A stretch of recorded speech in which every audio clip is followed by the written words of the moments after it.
In the early days of the epidemic, in the 1980s, a person would be diagnosed and then have maybe only 2 years of life left. Today, people are living virtually a normal lifespan because of the effective medications that we have today. Whereas before, HIV was called a death sentence, today, it's a life sentence. HIV today is a manageable chronic condition. TPN got started when there was a young gay man here in Chicago who was newly diagnosed, and he didn't know where to go to for information, resources, or just even support. What makes HIV so tricky is that it hijacks a person's own immune system to then just create more copies of itself.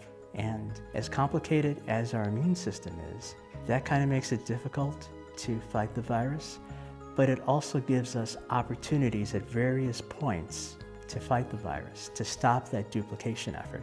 That's why we have so many different drugs, is because these drugs fight the virus at various points in the reproduction process. The search for a cure began in earnest shortly after the HIV epidemic started. And over the last 4+ decades, more than 84 million people around the world have been diagnosed with the virus. Yet, we still don't have a cure or a 100% effective form of prevention.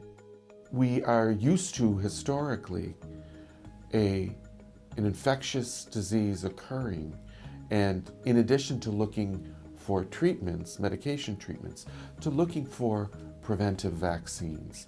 This was true for measles and mumps and rubella and polio and chickenpox, whooping cough, other types of childhood diseases.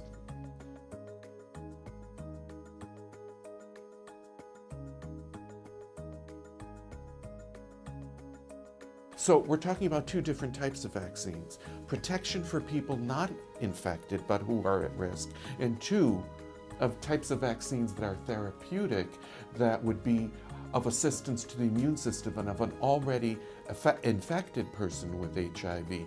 This sounded on paper 20, 30 years ago like it could be easier than it's turned out to be. One of the vaccine candidates that was in clinical trials has turned out not to be nearly as effective.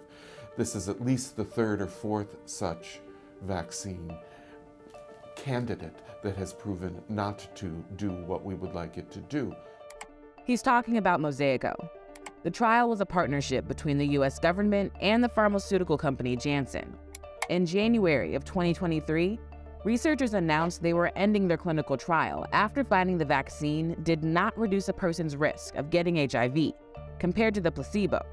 It was a blow to the research community, but not the end of the line for finding a vaccine.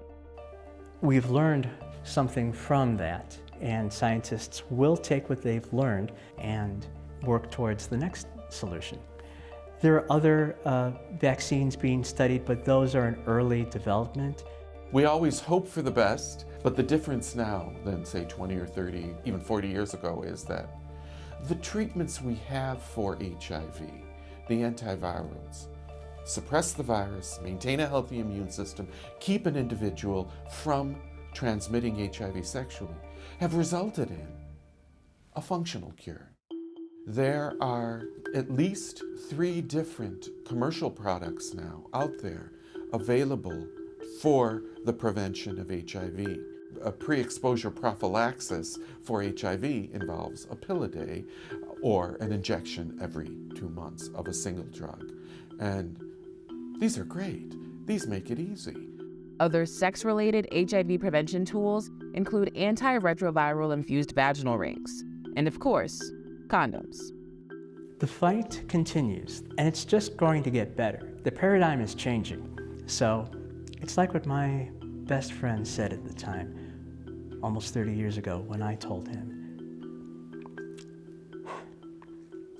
that I'm living with HIV. He said, well, that's your strategy. All you have to do is hold out until the next development.